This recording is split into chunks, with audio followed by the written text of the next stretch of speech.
so much for joining us for week 2 of Growth Devotional. This week we're going to be talking about how our God is a time traveler. And I'm going to get to that here in a second. I promise I'm going somewhere with it. But just to give you a little background, we're going to be in Joshua chapter 2, which I encourage you to read that on your own time. If you ever have some free time, please do so because it's a very, very good passage. But just to give you some background, this is the beginning of when Israel is starting their move towards the Promised Land. And this is Joshua's first official act of leadership. And what he does is he sends 2 spies out into the Promised Land, specifically the city of Jericho, to spy it out and to see what is there. Now, while they are there, they enter this house of a woman named Rahab. And while they are also there, the king of Jericho hears that these 2 men are there and sends out spies to go find these men.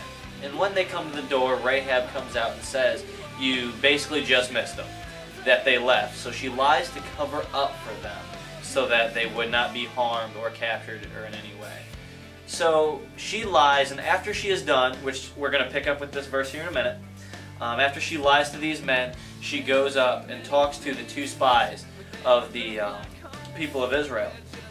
And starting in verse 9, it says that she said to them, "I know that the Lord has given this land to you, and that a great fear of you has fallen on us, so that all who live in this country are melting in fear because of you.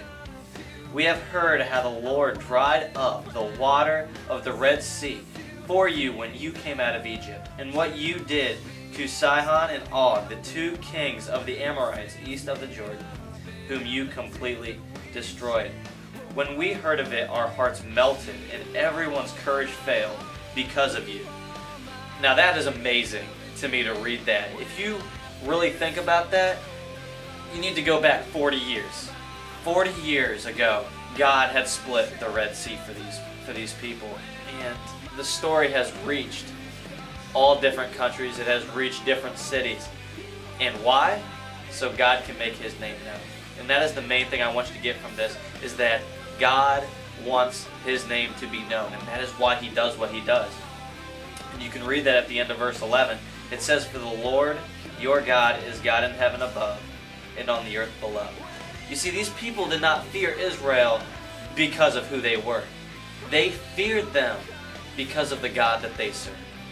Now that is what we need to realize in our lives as well. As we go throughout life, we are not who we are.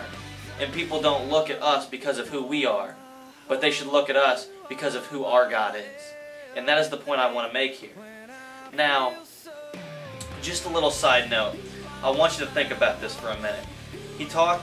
This woman talks to them about how they've heard the stories of God drying up the Red Sea and what they did to Sihon and Og, the 2 kings of the Amorites.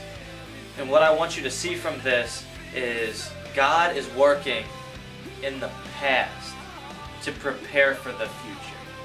And this is what I want you to apply to your life. I'm here today to tell you that God can use you no matter what your past has said about you.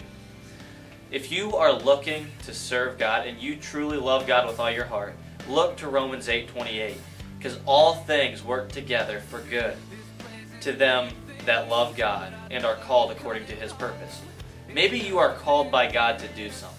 Maybe it's something little, maybe it's something big. But I just want you to know that no matter what your past failures, no matter where you've come from, no matter who you are, God still wants to use you. See, God, He uses your past to create a provision for the future. And that is the point I really want you to apply. Number 1, I want you to realize that our God of heaven, that He wants to be known to people. That is why we are here. We are here to glorify Him. Not ourselves, but Him.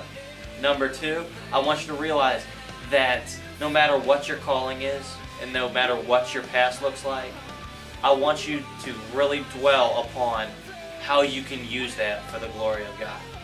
I want you to take this with you as you go throughout your week, as you go throughout the rest of the month, throughout the rest of the year. I want you to take that, no matter what, use this as a driving force.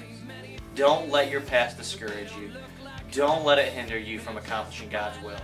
Use it as a driving force to get you to where God wants you to be. Don't give up.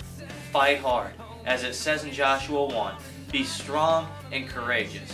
Why? Because God is with you at all times. He's with you now, He was with you in the past, and He's with you in the future. That is what makes our God a time traveler. That is what makes our God great, because not only is He with us, but He's preparing the future for us. He has a will, and it is great no matter what the occasion. We may not view it as good, but I promise that it turns out for the greater good.